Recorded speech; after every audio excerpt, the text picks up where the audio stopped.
a little bit. Yeah, so this backswing is pretty good. You're a little bit inside on the takeaway. The club's in pretty good shape right there.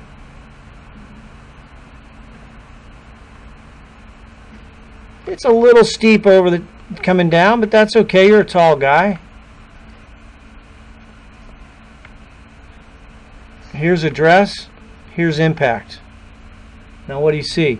Well, you see a lot of changes in the position of the shaft relative to the address condition. I think your hands are too low. I think your hands should be up higher so that the end of the club points right at your belt or your belly button. Your hands are too low. A little more upright. A little more upright, yeah.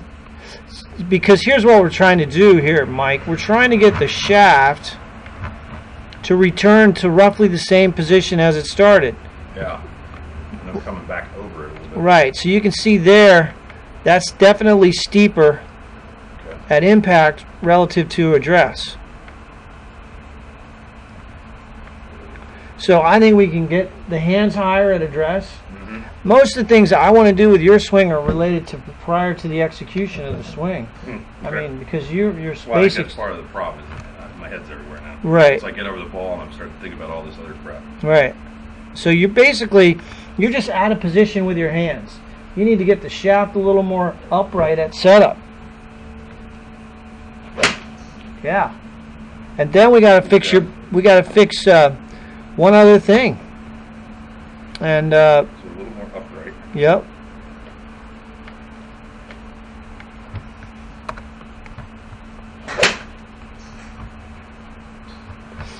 You know, people say you don't really take a backswing and turn much. Well, you're a big guy. You got long arms. I'm going to measure your height, your wingspan. But essentially, you don't need to have a big swing with because you have a mechanical I advantage. can drive through it. Yeah. The problem is that's I'm up here thinking you've got all of this space that shit can go wrong. Correct. and you're right on with that assessment.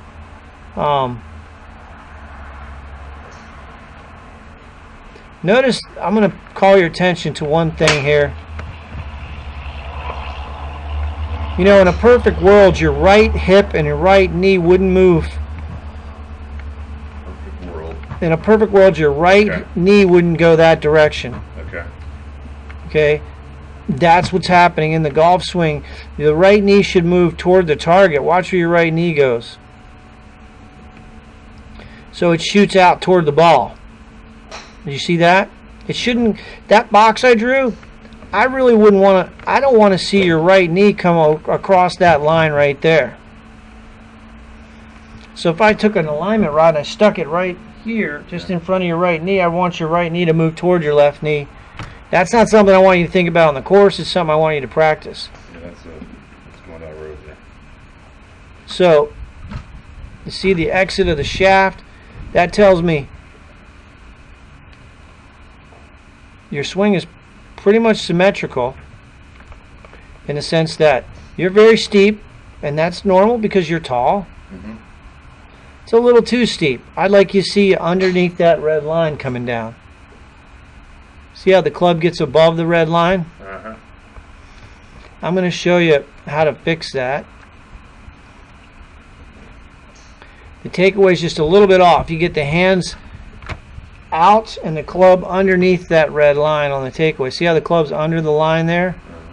Alright, now that seems like a minor flaw, but that actually is a pretty big flaw. Yeah. If you watch the pros, the club head stays to the outside of the hands. So that would be my preference on your takeaway, where the head of the club is to the right of this shaft plane line, and the hands are on the shaft plane line. That would be my preference on your takeaway. That's not quite what's happening. So you go under the plane, then you go over the plane. So you go up pretty good, and then you come down a little steep. Right here, you start the downswing with your upper body. So really, you know, to fix your problem, I'm going to give you a couple little drills to do. It's going to seem strange, but hold a club and practice turning your lower body without turning your upper body. So here's what it looks like.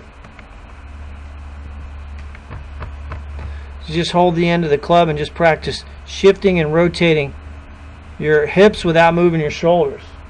Right. Yeah, because in the golf swing, your hips have to move first and then your trunk. Well, you got a little bit out of it. So take a turn here. Now shift and turn. That's the feeling you want. Turn, shift, turn. Right. The right knee moves toward the left knee. The right ankle rolls inward coming down. Right. That's the move. Now that's something I want you to practice, and then when you go to play, forget about it. Don't even think about it. If you go out there and think about that, you think you shot 100, you'll shoot 150. Now, the pivot is a very important part of the golf swing. The pivot is absolutely essential to playing golf. The golf swing is initiated from the ground up. The downswing is initiated from the ground up. So you turn, you bump, your hips move before your shoulders. So as you go back to here, cross your arms. I'll turn this off a second. Everything I'm saying is recorded. I don't want to